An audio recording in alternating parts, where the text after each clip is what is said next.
여러분은 여러분의 육체의 남은 때를 얼마나 된다고 생각하십니까? 모르죠. 하나님의 주권에 있기 때문에 우리가 이 땅에서 얼마의 삶을, 어느 정도의 삶을 살아갈지는 아무도 모를 것입니다. 여러분, 인터넷 검색란에 사망시계 나는 언제 죽을까? The death clock, when am I going to die? 라고 치면 내가 언제쯤 죽게 될 것인가에 대한 답이 나와요. 그런데 과학적인 근거는 아무것도 없습니다. 그 답을 얻기 위해서는 몇 가지 항목을 넣어야 되거든요. 우선 자신의 성별을 넣습니다. 생년월일을 넣습니다. 그리고 내가 비관적인 사람인가 아니면 낙관적인 사람인가를 넣습니다. 담배를 피우는 사람인가 아닌가를 또 항목에 넣어요. 그리고 키와 몸무게를 넣으면 죽음의 연도와 날짜가 나오긴 해요. 그리고 이제 몇 초가 남았는지도 나와 있습니다. 물론 여기에는요, 내가 건강하다고 하는 물론 전제 기준으로 되어 있습니다만 심심풀이로 할 수 있을지는 모르지만 신빙성이 없습니다. 그런데 여러분, 내가 언제 죽는가보다 더 중요한 게 있어요. 그것은 죽음의 때까지 내가 어떻게 사느냐가 중요합니다. 우리가 천국 시민권을 가진 자요 하늘 소망을 가진 자다라고 말씀드렸고 또 베드로전서에서도 말씀하고 있죠. 그런데 우리가 두 발 딛고 살고 있는 이 땅에서의 삶도 너무 중요하다는 거예요. 그래서 오늘 본문도 하나님의 뜻을 따라 육체의 남은 때를 살라는 말씀을 하고 있습니다. 우리가 계속 베드로전서 말씀을 보고 있는데요. 베드로전서 말씀을 잘 이해하기 위해서는 이 고난이라고 하는 단어가 말씀 전반에 깔려 있다라고 하는 것을 생각하면서 말씀을 보면 훨씬 더 이해하기 쉽습니다. 고난의 시대에 흩어진 나그네와 같은 교회가 어떻게 하나님께 영광을 올려드리며 살아야 하는지를 우리에게 말씀해 주고 있는 것입니다. 교회인 우리가 비록 이 땅에서 힘들고 어렵게 살아간다 할지라도 그날을 바라보면서 하늘의 소망으로 살아가야 하는데, 그렇다면 어떻게 살아가는 것이 하늘의 소망을 향하여 그리고 하나님 영광을 위하여 살아가는지를 말씀해 주는 것입니다. 그래서 이 땅에서의 남은 날을 어떻게 살아야 하나님께 영광이 되는지 오늘 본문이 우리에게 말씀하고 있습니다. 먼저 사도 베드로는요, 고난의 시대에 살고 있는 성도에게 예수님의 십자가 고난을 보여주면서 예수 그리스도께서는 이미 육체의 고난을 받으셨지만 결국 부활의 승리로 나아가셨던 것처럼 너희들도, 성도 너희들도 고난 앞에 당당해야 된다, 소망을 가져야 된다라는 것을 말씀하고 있는 것입니다. 자, 그리고 이어서 고난의 유익에 대한 말씀도 하거든요. 고난의 유익. 여러분, 고난이 죄를 그치게 하고요, 정욕대로 살지 않고 하나님의 뜻대로 살도록 이끈다고 말씀합니다. 사실 그렇죠. 여러분, 우리가 고난을 당함으로 인해서 나의 삶을 돌이켜보고 나의 죄의 문제가 혹여 있지는 않은지를 살펴보게 되고요, 죄를 짓다가도 죄를 멈추게 된다라는 거예요. 고난은 우리 인생의 브레이크를 밟게 하는 역할을 합니다. 그래서 죄의 가속도가 붙지 않도록 이 고난이 나에게 임할 때가 있어요. 때론 고난을 통해 우리 자신을 돌아보면서 죄의 삶을 살지 않고 이제 하나님의 뜻대로 살겠다고 결단하게 하는 그 역할도 한다라는 것입니다. 한마디로 성도들은 고난을 통해서 영적 재정비가 일어나고요, 하나님의 뜻을 발견하고 그분의 뜻대로 육체의 남은 때를 살게 된다라고 말씀하는 거예요. 그러므로 우리는 피할 수 없는 고난을 만났더라도 고난을 통해서 좌절하고 불평하고 원망할 것이 아니라 고난을 통해서 죄를 멈추고 정욕이 아닌 하나님의 뜻을 따라 살겠다고 하는 은혜의 기회로 삼아야 하는 것입니다. 이것이 바로 육체의 고난이 우리에게 주는 영적 성숙이라고 말할 수 있습니다. 자, 오늘 본문 1절 2절 말씀에 그 내용이 잘 나와 있어요. 그리스도께서 이미 육체의 고난을 받으셨으니 너희도 같은 마음으로 갑옷을 삼으라. 그 다음에요, 다 같이 읽습니다. 이는 육체의 고난을 받은 자는 죄를 그쳤음이니 그 후로는 다시 사람의 정욕을 따르지 않고 하나님의 뜻을 따라 육체의 남은 때를 살게 하려 함이라. 아멘. 아멘. 여러분, 우리는 육체의 남은 때를 살면서 육체의 고난을 만나게 되는데요, 그걸 통해서 우리는 정욕으로 살아가서는 안 되겠다, 하나님의 뜻대로 살아야 되겠다라고 하는 것을 깨닫고 결단하는 은혜의 기회로 삼아야 한다는 거예요. 사실 여러분, 우리에게 고난이 없으면 어떨까요? 고난이 없으면요, 자기 잘난 맛에 살게 돼요. 죄를 지었는데도 아무런 고난이 없다? 그러면요, 죄의 가속을 붙이게 됩니다. 그래서 죄의 가속 페달을 밟지 않고 브레이크를 밟게 하는 역할이요, 이 고난을 통해서 우리가 또 발견하게 되는 거거든요. 여러분, 우리가요, 고난을 전혀 경험하지 않으면 늘 잘 되는 나로 인해 만족하고, 또 죄를 지음에도 불구하고 고난이 전혀 없으면 죄가 주는 이 달콤함에 빠져버릴 수가 있다라는 거예요. 하지만 고난을 통해서 하나님의 뜻이 무엇인가를 발견하고 내 죄악이 무엇인가를 깨닫고 돌아볼 수 있다면 고난을 통해서 나는 많은 것들을 얻게 되는 것입니다. 지난날의 잘못을 깨닫고 새롭게 살겠다고 결단한다면, 고난으로 인해서 우리가 성숙해지는 거예요. 자, 3절 말씀 이렇게 나와 있죠. 3절에 너희가 음란과 정욕과 술취함과 방탕과 향락과 무법한 우상숭배를 하여 이방인의 뜻을 따라 행한 것은 어떻다고요? 지나간 때로 족하도다. 이처럼 우리는 고난을 통해서 과거의 악한 일들을 그치고 이방인의 뜻을 따르는 것이 아니라 하나님의 뜻에 초점을 맞추며 살아가야 한다라는 것입니다. 이런 점에서 육체의 남은 때를 살아가는 첫 번째 우리의 자세는 고난이 주는 유익을 생각하며 이겨내라는 거예요. 여러분, 육체의 남은 때를 살아가는 이제 두 번째 자세를 말씀드리면 세상의 비방을 견디라고 말씀합니다. 따라 해볼까요? 세상의 비방을 견뎌라. 세상의 비방을 견뎌라.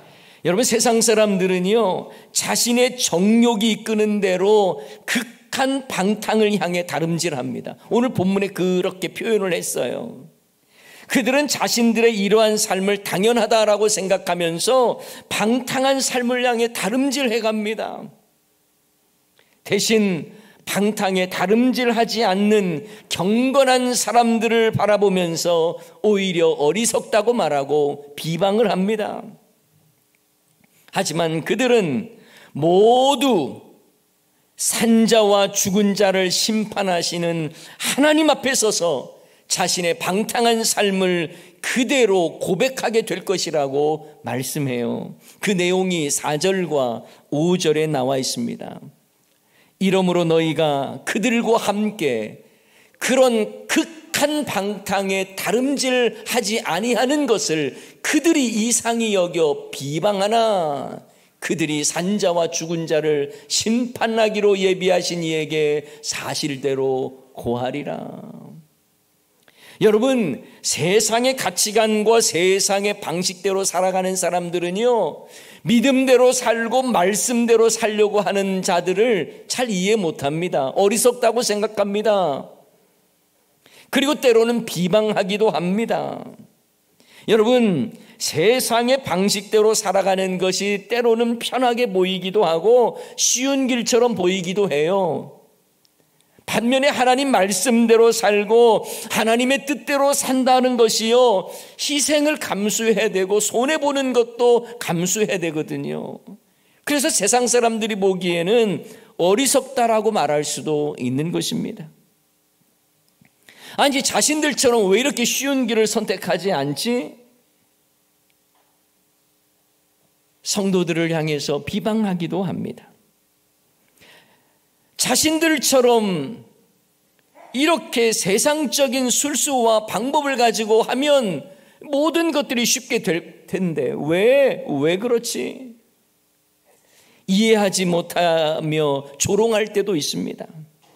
남들이 다 하는 탈세와 편법을 왜 하지 않는지, 눈 감고 서류에 사인 한 번만 해주면 엄청난 돈을 벌 수도 있는데 왜 그렇게 하지 않지? 어리석다고 비방할 수도 있어요. 그러나 여러분, 그렇게 하는 이유가 딱 한 가지잖아요. 우리는 예수 믿는 사람이기 때문에 그렇습니다. 하나님의 거룩한 백성이며 하늘의 복을 바라보며 살아가는 자이기 때문에 그래요. 그러니 세상의 방법을 따라 사는 자들이 아니어야 한다는 것입니다. 우리가 잘 아는 시편 1편 1절 말씀에 보면 복 있는 사람을 뭐라고 표현합니까? 복 있는 사람은 악인들의 꾀를 따르지 아니하며 죄인들의 길에 서지 아니하며 오만한 자들의 자리에 앉지 아니한다고 말씀하고 있어요. 하나님의 백성은 이렇다는 것입니다. 세상에 떵떵거리며 살아가는 그런 복 말고 하나님의 복을 누리고 하나님 앞에서 복 있는 사람이라고 말할 수 있는 이유는 바로 세상의 길을 따르는 것이 아니라, 악인의 길을 따르는 것이 아니라 주님의 말씀 붙잡고 힘들어도 그 길 가는 인생이 복 있는 인생이라고 말씀하는 것입니다.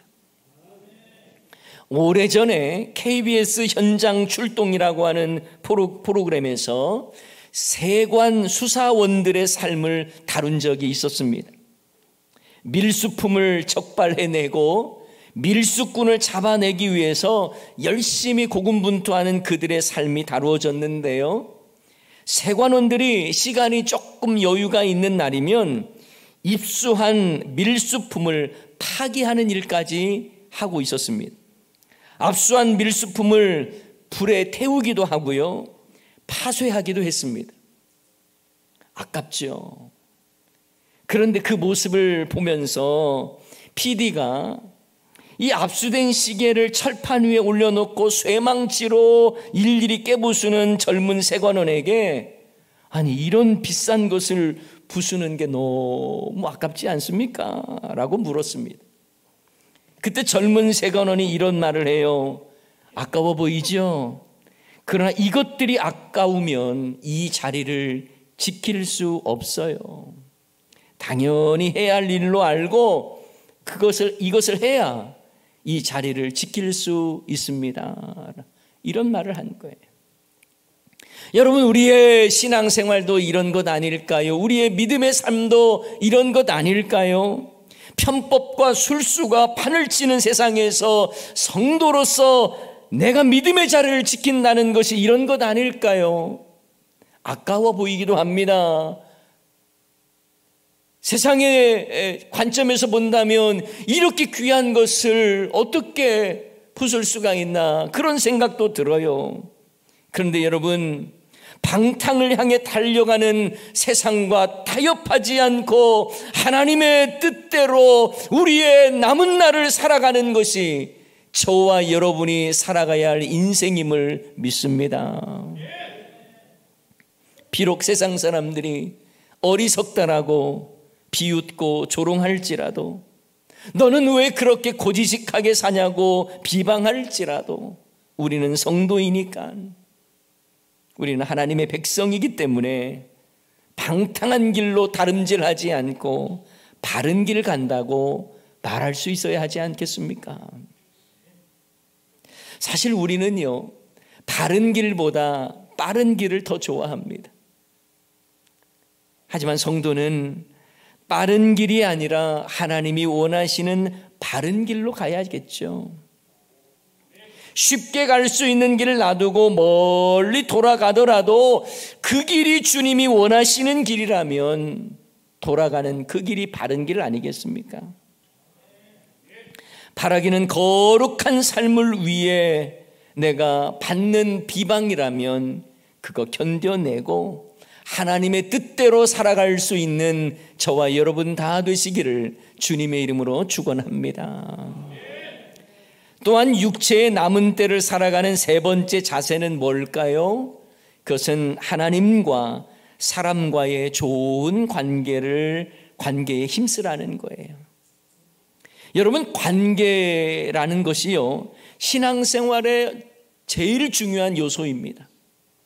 특히 성도에게 있어서도 이 관계는요, 하나님과 나와의 관계, 이게 바로 생명을 결정하고요, 사람과 사람과의 나와의 관계는요, 행복을 결정한다고 말할 정도로 신앙생활에 있어서 관계는 중요한 거예요. 오늘 본문 말씀에 보면 만물의 마지막이 가까웠다라고 말하면서 베드로가 강조하는 게 뭔 줄 아세요? 하나님과 사람과의 관계예요, 관계. 자, 오늘 본문 7절, 8절 말씀을 읽어볼까요? 다 같이 읽습니다. 시작. 만물의 마지막이 가까웠으니 그러므로 너희는 정신을 차리고 근신하여 기도하라. 무엇보다 뜨겁게 서로 사랑할지니 사랑은 허다한 죄를 덮느니라. 아멘. 먼저 베드로는요, 만물의 마지막에 가까웠다고 말합니다. 이건 종말의식을 가지고 있다는 거예요. 여러분, 베드로가 살던 시대 얼마나 핍박이 많고 고난이 많았던 시대입니까? 로마 네로 황제의 시대였는데요. 그러나 마찬가지로 그때뿐만이 아니라 지금 이 시대를 살아가는 저와 여러분에게도요, 이 종말의식이 있어야 하는 거예요. 지금 내게 주어진 시간이 마지막이다, 이런 자세로 사는 겁니다. 오늘이 내 인생의 마지막 날이다라는 이 종말의식을 가지고 살아야 하는 거예요. 그렇게 살면 하루하루를 허투루 살 수 있겠습니까? 사도 베드로는 하나님의 말씀을 전하면서 마지막 때에 하나님의 최종적인 심판이 있으니 그 날이 가까웠음을 생각하면서 정신을 차리고 근신하여 기도하라고 먼저 말합니다. 여러분, 근신하라고 하는 말은요, 마음의 중심을 딱 잡고 조심하라는 거예요. 세상이 험하고 흔들리기 쉽기 때문에 너희 마음을 바로잡으라는 것입니다. 그리고 기도하라는 거예요. 정신 차리고 마음을 중심을 반듯하게 잡고 기도하라는 거예요. 하나님을 향해 기도의 끈을 놓지 말라는 말입니다. 이처럼 하나님을 향한 기도는요, 하나님과 친밀한 관계를 의미하는 거예요. 성도님들 중엔 사는 게 바쁘다고, 삶이 힘들다고 기도의 끈을 놓고 사는 분들이 많습니다. 바쁠수록 더 하나님의 은혜가 필요한 우리인데 바쁘다는 이유로 기도하지 않습니다. 힘들수록 하나님의 은혜가 더 간절히 필요한데 기도의 끈을 놓고 삽니다. 여러분, 기도하지 않는다는 것은 하나님을 신뢰하지 않는다는 것과 다르지 않습니다. 기도하지 않는다는 것은 하나님을 사랑하지 않는다는 것과 다르지 않아요. 여러분이 누군가와 사랑한다면 그 사랑하는 사람과 대화하고 싶고 힘들 때 말하고 싶고 위로받고 싶은 게 정상 아니에요? 이런 점에서 기도하지 않는 인생은 하나님과 친하지 않는 인생이고 관계도 멀어진 인생이라고 말할 수 있어요. 만물의 마지막에 가까웠기 때문에 하나님과의 관계가 소통이 잘 되어야 된다라고 말하면서 첫 번째 강조하는 게 바로 기도하라는 것입니다. 시대가 악하기 때문에 성도는 더욱더 깨어 기도해야 할 줄을 믿습니다. 베드로 역시 고난과 핍박이 강렬한 종말의 때에 성도들이 기도를 통해서 하나님의 뜻을 분별하고 어둠의 세력을 물리칠 수 있는 힘을 얻기를 원했던 거예요. 그래서 기도하라는 것입니다. 사실 요즘 세상은 종말의 때라고 말을 해도 과언이 아닌 때를 살고 있습니다. 천재지변이 곳곳에서 일어나고 수많은 전쟁으로 세상에 불안감이 가득 차 있습니다. 오늘 당장 주님께서 재림하신다고 해도 이상할 것이 없는 때가 되어버렸습니다. 베드로 사도 역시 당시 로마 네로 황제 시대에 종말의 때가 가까웠다고 그는 확신하면서 성도를 향해서 정신 차리고 근신하여 기도하라고 강조한 거예요. 만물의 마지막에 가까울수록 우리는 하나님과의 관계가 친밀해야 하는 것입니다. 흔들리기 쉬운 시대를 살아가고 있는 이때에 흔들리지 않는 하나님과의 관계를 누리기 위해서는 기도로 하나님과 아름다운 소통을 해야 하는 것이죠. 혹시 우리가 세상과의 소통은 중요하게 생각하면서 하나님과의 소통은 전혀 생각하지 않은 불통의 삶을 살고 있지는 않습니까? 그렇게 살면 결국 믿음으로 세상을 이길 수가 없는 거예요. 뿐만 아니라 오늘 본문에서는 만물의 마지막에 가까웠기 때문에 하나님과의 관계뿐만 아니라 사람과의 관계에서도 소통하며 사랑하라고 말하는 것입니다. 뜨겁게 서로 사랑하라고 말합니다. 사랑은 허다한 죄를 덮기 때문이라고 말하는 것이지요. 여러분, 만물의 마지막이 가까울수록 더 사랑해야 될 이유가 무엇입니까? 왜냐하면 말세의 징조가 바로 사랑이 메말라 버리고 매정해져 버리고 잔혹해져 버리고 미움과 증오로 가득한 삶을 살기 때문에 그렇습니다. 만물의 마지막이 가까울수록, 그래서 우리는 하나님과의 관계뿐만 아니라 사람들과의 관계, 그래서 뜨겁게 서로 사랑해야 되는 그런 말씀을 우리에게도 주시는 거예요. 여러분, 요즘 자신의 욕망을 위해서 타인을 죽이고 전쟁과 존속 살해, 도무지 상상하지도 못했던 일들이 많이 일어나고 있지 않습니까? 하지만 성도는 달라야 합니다. 사랑이 메말라가는 세상에 성도는 달라야 하는 거예요. 비정한 세상, 무서운 세상 속에서 성도이기 때문에 달라야 하는 것입니다. 어떤 사람은 말합니다. 목장 모임을 하는 것, 요즘 세상에 자기 집 오픈하면서 매주 먹을 것 먹어가면서 어떻게 그런 모임을 할 수 있냐라고 말을 합니다. 그래요, 세상의 흐름은 그럴 수 있어요. 하지만 우리는 달라야 하는 것입니다. 왜요? 우리는 교회잖아요. 우리는 성도잖아요.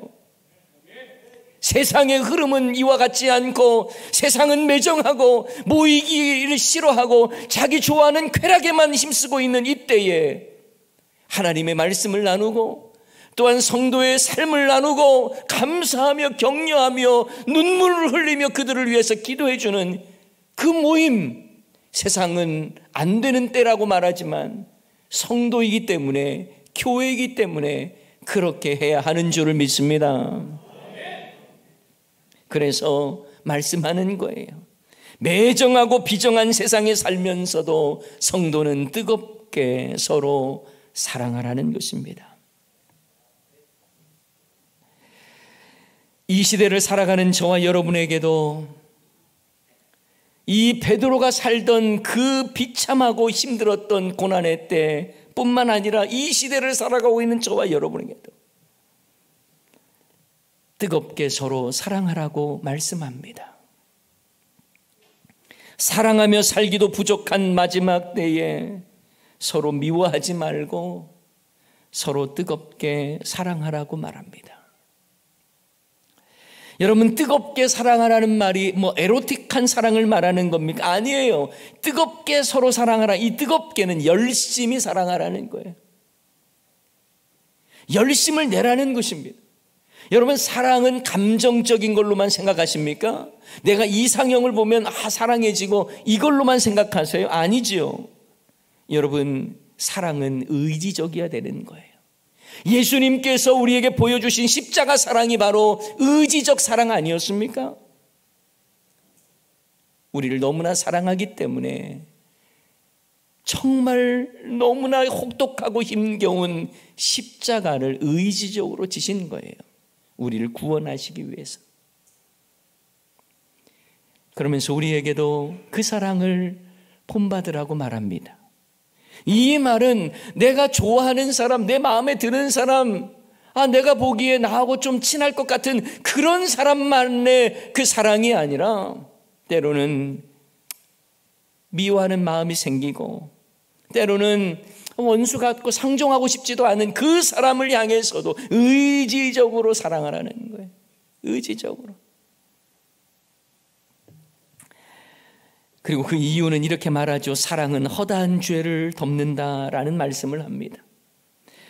마치 제사를 드릴 때에 제물의 피가 죄인의 죄를 덮어주는 것처럼 예수님의 십자가 사랑이 우리의 죄를 덮으신 것처럼 우리도 예수님의 사랑을 본받아서 서로 뜨겁게 사랑하면 그 사랑으로 인하여 그리스도의 사랑이 그들에게까지 흘러가고 그들의 죄를 해결받는 그런 사랑의 힘을 우리에게 말씀해 주고 있는 것입니다. 자, 이처럼 우리는 만물의 마지막이 왔기 때문에 기도를 통해서 하나님과의 관계를 좋게 하고 이웃과의 관계에 있어서도 뜨겁게 서로 사랑하라고 말씀하고 있는 것입니다. 만물의 마지막에 가까웠음을 볼수록 하나님과 이웃과의 좋은 소통을 갖는 저와 여러분이 되어야 할 줄을 믿습니다. 마지막으로 한 가지 더 보면 우리는 육체의 남은 때를 살되 따라서 합시다. 선한 정직이로 살아야 합니다.